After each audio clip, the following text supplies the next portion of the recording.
All right, we're back for episode 114 of Digital Divinations. That is very exciting. You know, you might not know this, guys, actually, but I'm an employee of Wizards of the Coast, and my opinions I express here, they're actually mine and not theirs.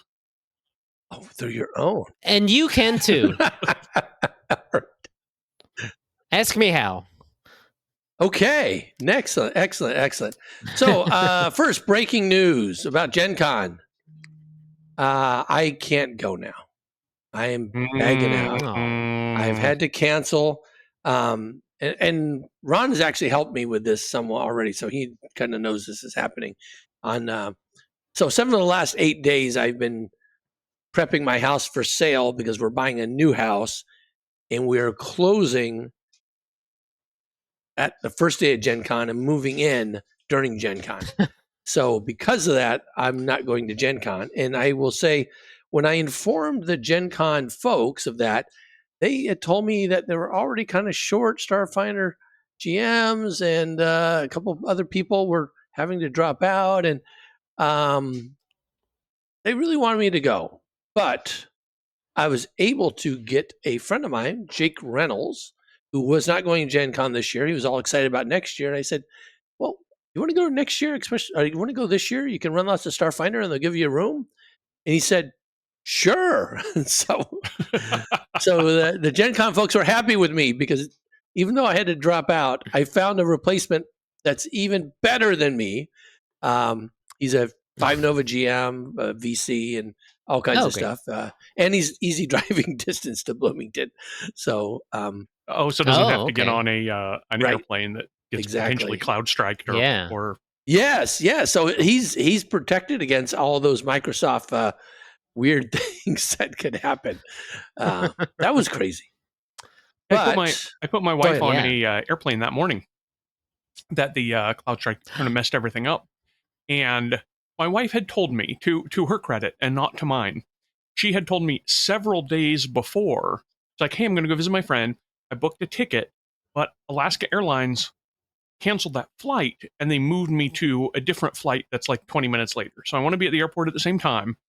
It's not going to throw up your schedule, Ron, because I had to drop her off at the airport and then go into work and get some stuff done. So it's not going to mess you up at all, Ron, but just so you know, I've been moved to a different flight. And then I forgot. Right. So I took her to the airport. I dropped her off. As I'm like waiting for the traffic to clear to pull away, I happen to pull up, news on my app, and I see that all these airlines all over are getting closed. The passengers are being left, and the flights are being canceled. So I quickly look up my wife's flight number that she had texted me with her original itinerary like a month and a half ago to see that her flight has been canceled. So I call her up immediately. I'm like, oh, do I need to come back? Your flight's been canceled. She's like, no, I'm fine. I'm like, but it's big news, right? And flights are being canceled all over, and your flight is being canceled. She's like, what flight number, Rod? I'm like, oh, it's the old one, the one that you told me was canceled several days ago. And she's like, okay, now here's my new number. And I'm like, oh, that one's on time. Okay, never mind. So I got overly concerned. Not to minimize the number of people who ended up getting sort of stranded in really awkward ways. I know a couple people who got stranded in Atlanta and had a hard time getting back and things like that. So it was a mess. Oh, can you imagine if it happened like a real mess while everybody's en route to Gen Con? Yeah, it could really mess things up. Coming home from Gen Con. Oh, boy.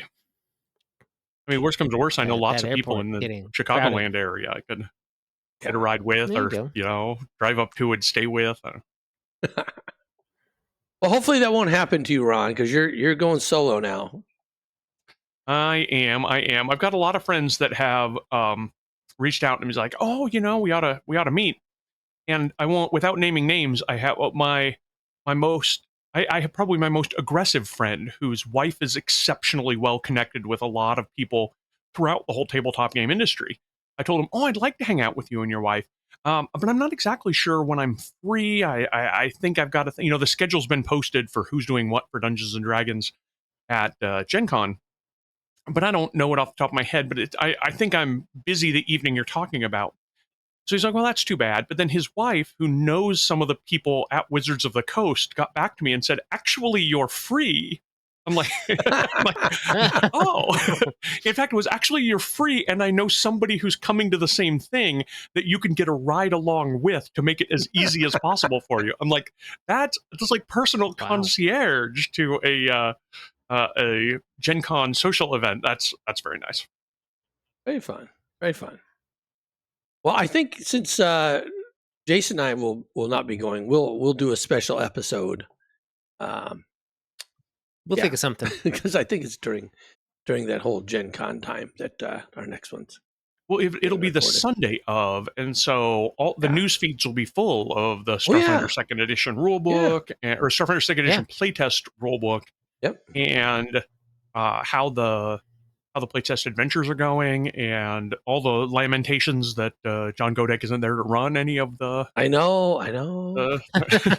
But this Jake Reynolds did such an awesome job. Nobody missed John Godek at all. Exactly. In fact, they probably won't want me next year because we got Jake. We don't need John. All right. However, there are going to be quite a few cool things coming out at Gen Con that I know, Jason, you said you were pretty excited for some things beyond Starfighter Second Edition playtest even.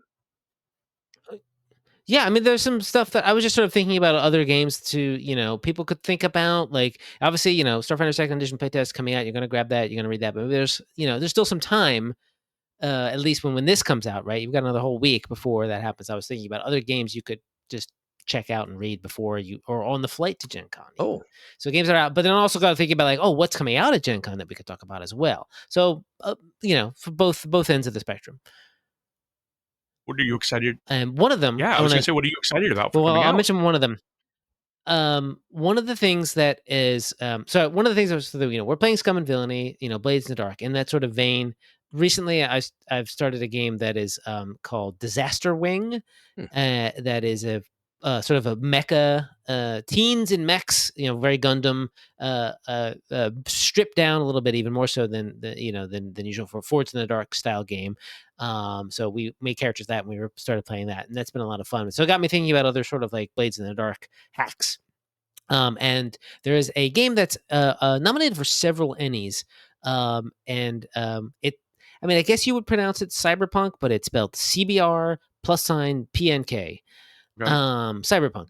It is it's not something I've played or read yet, but I did watch an actual play of it, of them sort of taking that system and running a one shot in the in this sort of, there's a video game called Citizen Sleeper, which is a very good game, very very sort of cyberpunky, and they were sort of running a one shot in that using that system, and it looks got that sort of semi blade stuff, but like lots of more sort of definitely stripped down and like streamlined even more so than your normal sort of game that looks pretty cool. So that's out, I think, and then might be getting like a special edition out at Gen Con for the Ennies or something. I'm not sure exactly, but like it's out for Ennies. Go check it out if you haven't already. Maybe go vote for it. If no, by the time you hear this, voting is over. So too late. Don't hit that. But maybe it'll win something. Too late. That's pretty cool. And I think second edition Star Trek is coming out in Gen Con, if it isn't out already. Oh. Star Trek Adventures. Yes. I know they've sort of been testing it. And so I believe it's coming. I mean, I was looking it up just a few minutes ago. You can buy it already, so I think it's now-ish that you can come get it. I have the first edition book. I bought it at Gen Con around when it came out. I haven't read it much. I kind of flipped through it. I've been meaning to read it. I even have a source book for it that I haven't, like Sciences Division. I want to get the Lower Deck source book because it's that one, it looks fun.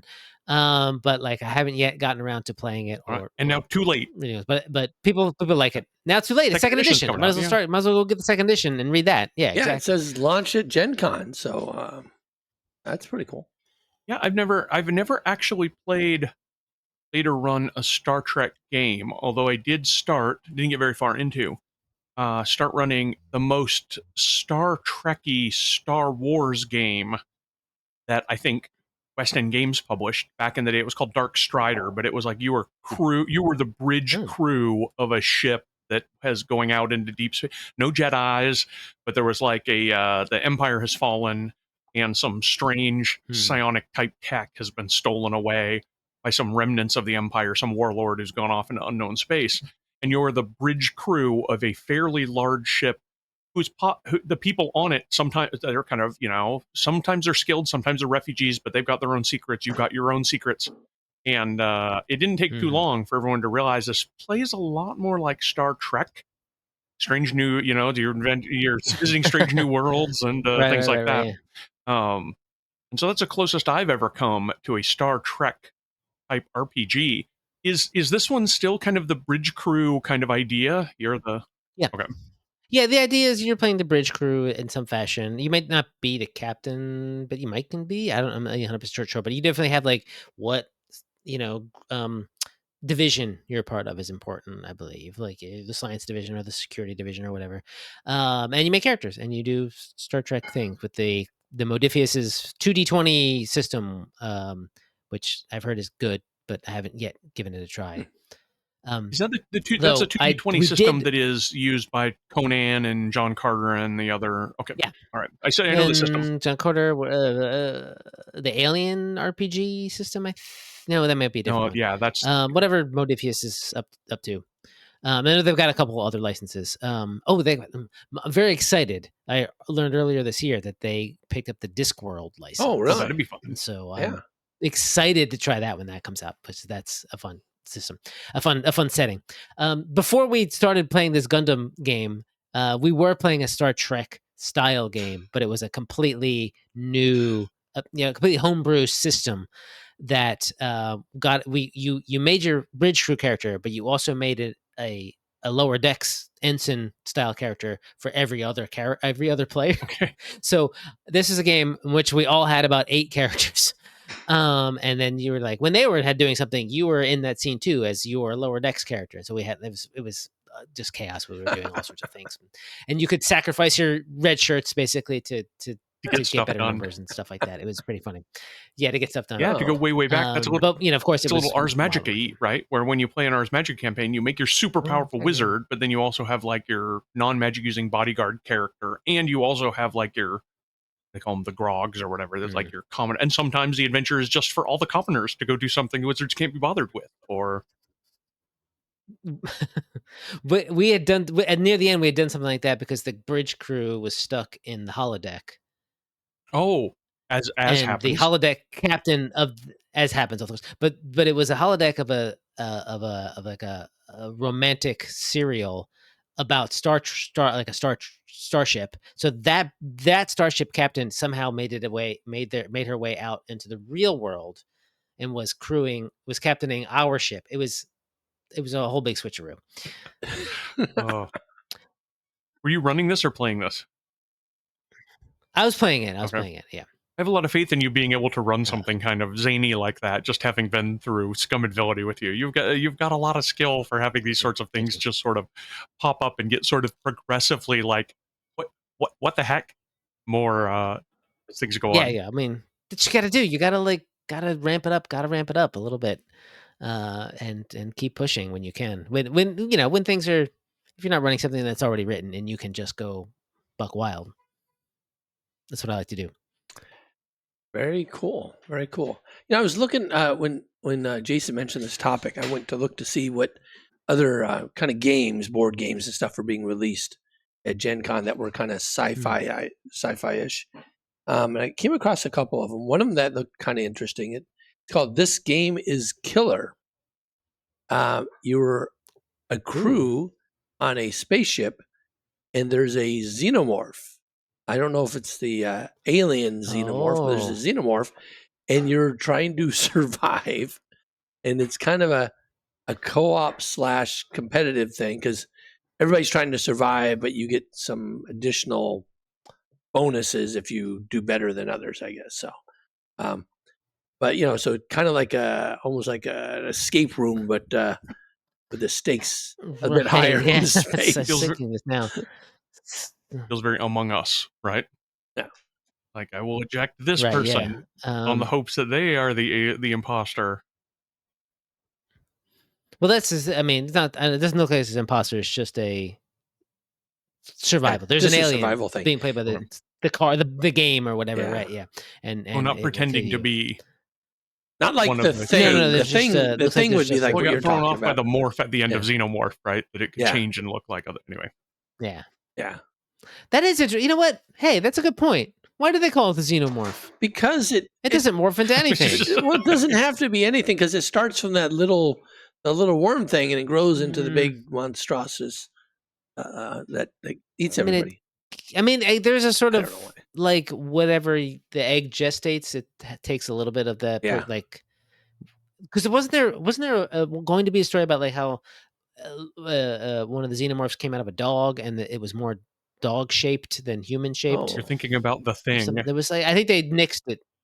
No. It was the Pod People one with Donald Sutherland. That one had a dog too. Anyway, there's shape shifting and adding. Do you mean the Invasion of the Body Snatchers? That's a really old one. Well, I remember in one.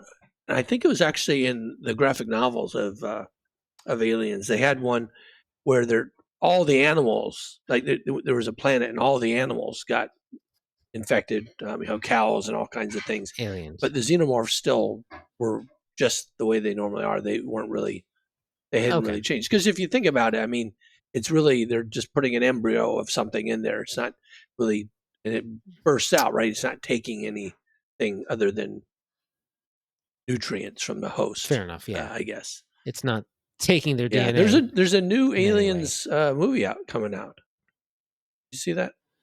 Yeah. Gosh, what is it called again? That was like I saw the trailer for that. No, that wasn't that also Romulus, I think. It is Romulus. Okay. Well, it's the ship they're going to, I think, is Romulus. The ship that they're on. It reminded me a lot of was a sci-fi horror movie, Pandorum or something like that. That was kind of weird. Yeah. Oh yeah. Several years old. I got those vibes from watching the trailer for the new Aliens movie, but except that there's an alien in it. Yeah, Alien Romulus. Yeah, and the weird thing is, watching this, it's like everybody who's watching this is seeing these young people going to this thing trying to get an easy score and realizing, don't do that. That's the worst thing you can do, because there's like we know exactly what's going to happen now, compared to like. I mean, yeah. I don't know. We haven't yet. My wife has never seen Alien or Aliens, and so we're going to rectify that with a watch party as soon as she comes back from out of town. Oh man, I saw Alien at the theaters when it came out, and oh man, that was like some of the biggest frights I ever had. And you think about it now, it's pretty tame compared to stuff. But it was a pretty hard R when it came out, and it was what was the year? Was it like thinking it was 70s, late 70s? I would have guessed 79. That's my guess. I'm guessing 79. Didn't the first one come out in 79? 79. Yeah, good call. Oh yes. Oh wait. Oh, maybe that's Alien came out in 79. Yeah. Isn't it the first one? Yeah. You're talking about the second one, weren't you? I'm talking about the first one when it came out. 79. Okay. Yeah, I'm a little older than both of you. 11. I was 14, but still, it was pretty scary. Okay. Yeah. So that would have been like one of my. Well, that wasn't the first R I saw. When I was really young, we went to the drive-in theaters, and I remember we saw Dawn of the Dead, like the original. Mm-hmm. And the original black and white. Oh man, I had nightmares for a long time. I was like 8.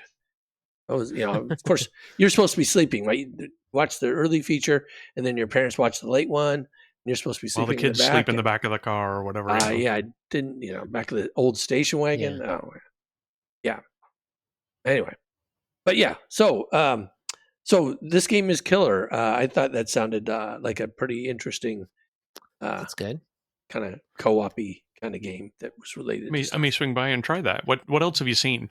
And I will say, I did get as far as seeing somebody suggest a Board Game Geek thread about the games coming out at GenCon. I'm like, oh, that'll be interesting. I wonder what board games are coming out at GenCon.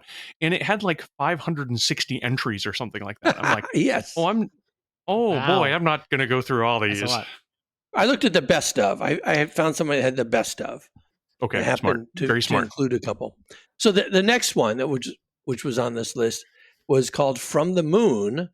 Where basically you kind of create workers, you build bases, kind of a build thing, and you save all of humanity is kind of the tagline. And it reminded me a lot of the show For All Mankind, which I really enjoyed. Can I tell you? Go ahead.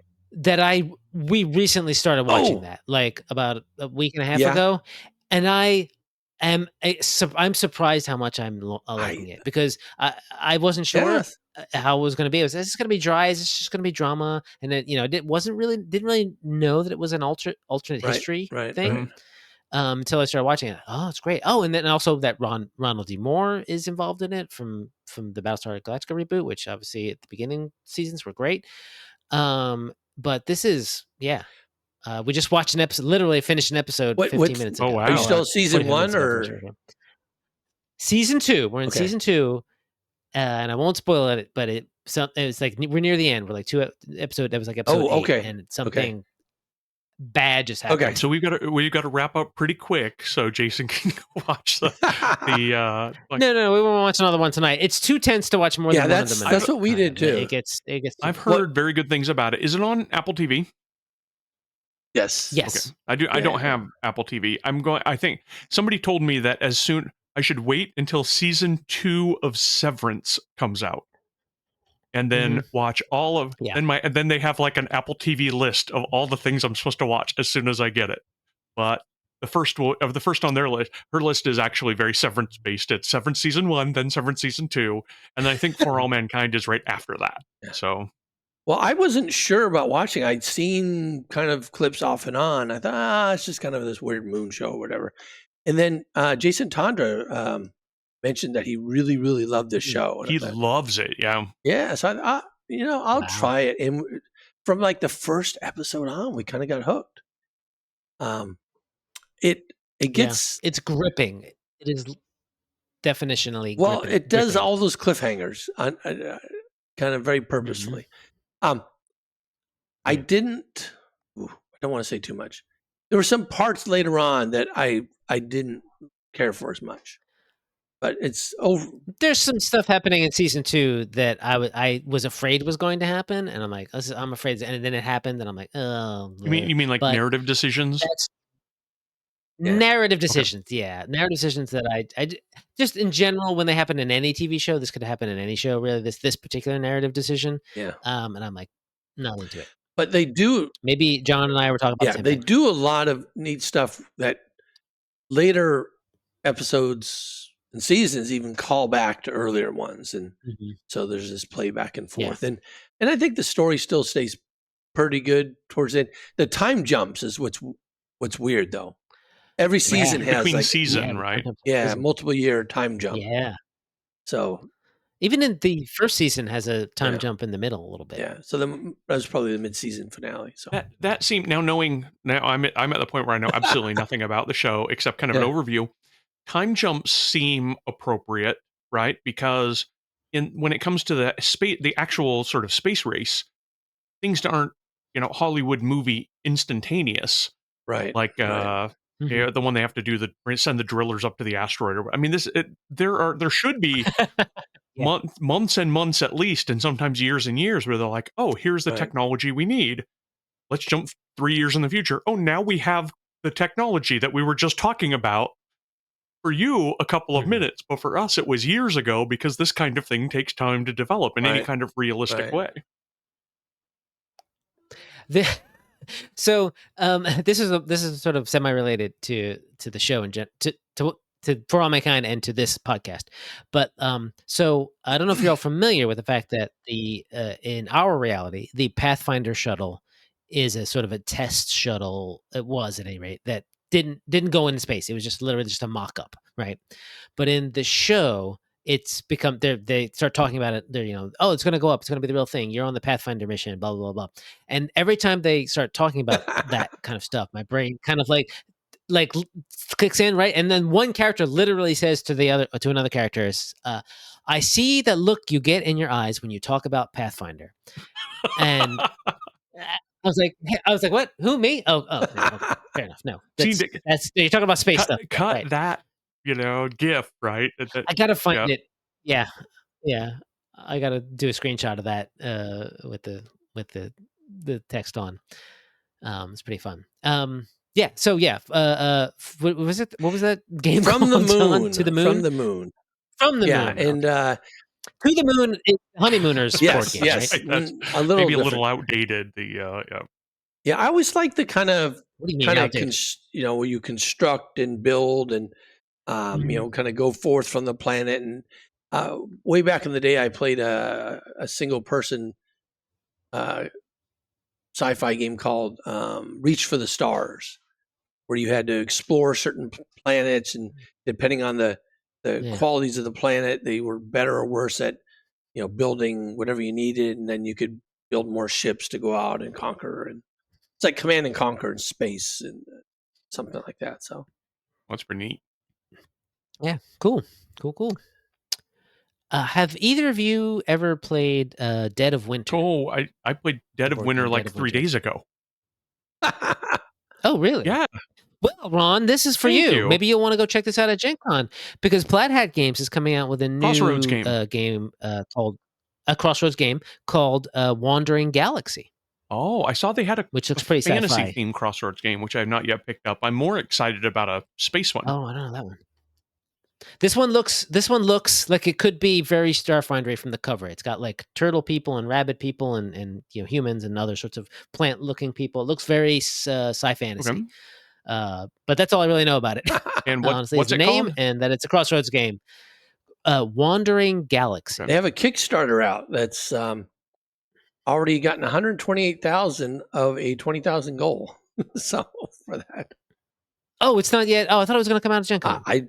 I don't know. I pulled it up and it said they have a Kickstarter. Well, check it out anyway, and especially Ron, because he'd like. Sure, I do like that. Yeah,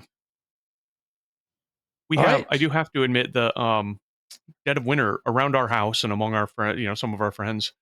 It is, when we talk about a Crossroads game, for people that don't know that, it's a cooperative board game. So, at least semi-cooperative board game.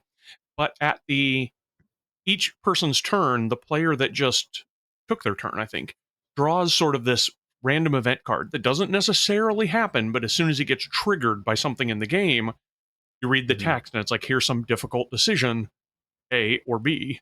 And the very first one of these we drew the first time that we played it it's a zombie horror survival game about, hey, a big guy named Earl shows up, and if you welcome him as a survivor, you're worried, people are worried like, hey, guy that big's going to eat all our food. And so the choice you're given is add a new survivor and get rid of 2 of your food, or add 5 food. And we're all like, it's like, we're going to eat Earl? Yeah. Anyway, so it is known as the Earl game in my household. Wow. It's a post-apocalyptic survival strategy game. Ages 13 and up. Yeah. It's harsh. Sounds like it. I played it once or twice, and it is harsh. The fact that you can... There's one little rules element that I was like, oh, if you go outside, you roll this D12, and we have 1 in 12 chance of just dying, period. And I'm like, that's too much. Game over, man. So, well, I mean, no, just your character dies, but everyone else can keep going. Or that's when everybody starts out with 2 characters at least, and it's kind of easy to get more. So yeah, the last time we played, I went literally the first character I have leave the colony. I got the little tooth on the D12, and I'm like, all right, I guess my guy's just dead. That's there we go. At least I got somebody else. Well, speaking of post-apocalyptic games, I'm told there's one starting here sometime after GenCon at Mock's Boarding House. Have you heard anything about that, Ron? Yeah, Jason Tundra's looking to start something up, and I know I'm interested. Despite being chastised, apparently he texted sort of a 1-sheet PDF about sort of what the game is about to a bunch of people, but not me. My texts don't get PDF, and I don't know whether it's an iPhone Android thing. That's my suspicion. So he had to email it to me, and then kind of made a big deal about how he's got an old style email it to me. I'm like, come on, it's not like it was a carrier pigeon or anything like that. But shoot, he didn't even send me a copy yet. Well, I got a copy. Oh no. Via email, as it turns out, which is a fine and trusted way to send PDFs. There's not much technological difference between email and text. Honestly, I don't know. Like it's not like people don't use email anymore. It's not like he had to semaphore you at PDF. It's true. Wait a second. I actually got an email from him, but he sent it to a different account. Whoever owns that account is invited to play, John, not you. Is it Jake Reynolds? That guy sounds pretty cool. No. But this is kind of, I don't understand. This is True Detective 10 years later. Is that the email? Or no, this is something completely different. No, you got something else. Oh, he's running different games. True Detective 10 years later sounds like a really good... I want in that game. Time is a flat circle, man. I have a... Before we started watching For All Mankind, I had this idea of a brief campaign that I don't know who I'm going to run it for exactly, but I want to run about, it's like 1969 and something happens, and basically I want to take the new Cthulhu game, Cthulhu Awakens from Green Ronin, and run investigate something's up at NASA with Cthulhu in it. You know what I mean? Like with Lovecraftian elements and that. Well, and then we watched For All Mankind. I'm like, oh, this is perfect because like on that first episode, something happens and it's like they've gone quiet. And I'm like, oh, what if it's like to do an alternate history? What if Apollo 10 landed on the moon first, but didn't tell anybody because they came back bad or something, you know? And there's some other points where that same kind of thing would be even more applicable that you'll see in later seasons. So yeah. Oh boy, later seasons. Oh boy, okay. Yeah. Man, now I've got to watch. Let me watch the whole show before I make. Yes, because there's some real crazy stuff going on, or people going crazy, and I think that could fit well. Yeah, we had a little bit of that already. Yeah. All right. I just saw another thing that is apparently coming out at GenCon, but it's an expansion for a board game called Planet Unknown. Which I was playing earlier this year a bunch, and I really liked it. It's this kind of like, what's the word I'm looking for? So you get these polyominoes,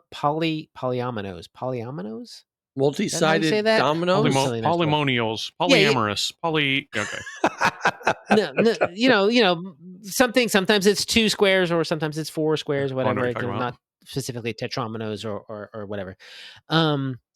And you're fitting them into a grid. Like, you pick one, you fit it onto your grid, and you're trying to like basically explore this planet and maybe turn this part into green and turn this part into mining, whatever. And everyone's sort of doing it for their own planet. Essentially, like whatever one I pick, you can't have, right? That kind of stuff. But it's cool. It looks like there's some sort of like, this expansion is called Supermoon, which sounds exciting. It looks like there's just more like another board to do or something like that. Salvage stuff from the Supermoon and get different tiles. I don't know, I like tile games. I like tile placement games and shapes. Cool. I like salvage games. I'll keep an eye out for that one as well. Yeah. Keep an eye on that one. So I have Jasper here. Oh, I know you're. Yeah, hi Jasper. You're waiting for to tell Mr. Bond no, you expect him to die. Yes. No, my daughter's in Indonesia, so we're watching her cats, and this is Jasper. He likes to be up on me all the time. So regardless of whether or not I'm podcasting. So fair enough. There you go. Yeah. Life's just one big podcast if you're a cat. Yes, precisely. Anyway, so that there's a lot of cool stuff coming out this summer. It's like we're in waiting mode, and then it's all gonna just hit us, and there won't be enough summer left to do it all. Which means we just do it in the fall, right? Well, you don't have to keep doing it. Yeah. Yeah. Exactly. Yeah. You don't have to do it all over the summer. That's only one more month after GenCon is over. Yes. That's good. We'll wait the whole year. It'll be exciting.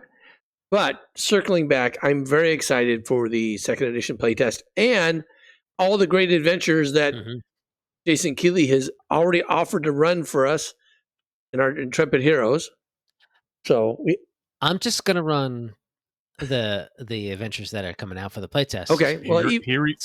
They'll be great, but don't. No. Well, we'll see. All the great playtest. But I definitely want to run the playtest. And then when the real adventures come out, then Jason will run the real adventures as well. Well, maybe. Those, see, yes. so we'll see. That's already, we got him locked up for 3 years now. That's it. Oh no. I don't know. I'm looking forward to it. I think that I'm. My excitement for it is now overcome my trepidation of, oh man, if I spend all this sort of mental bandwidth learning a playtest rule set, then I've got to unlearn lots of little tiny things when the rules come out in a year. So maybe I don't bother with the playtest, but I can't. I knew at the time I was saying that, I'm like, not bother with the playtest. Ron, don't you know yourself? Come on. And yeah, I'm now my excitement has overcome any sort of concern I might have. So I'm eager to play. I don't think there will be, I think as you said, there will be small changes. I don't think there will be any major shifts as a result of, feedback from the playtest. So I think that's fortunate, that they've got a pretty solid game engine from Pathfinder 2nd Edition to base things on, and then it's just going to be really kind of tweaking the individual parts of that. So.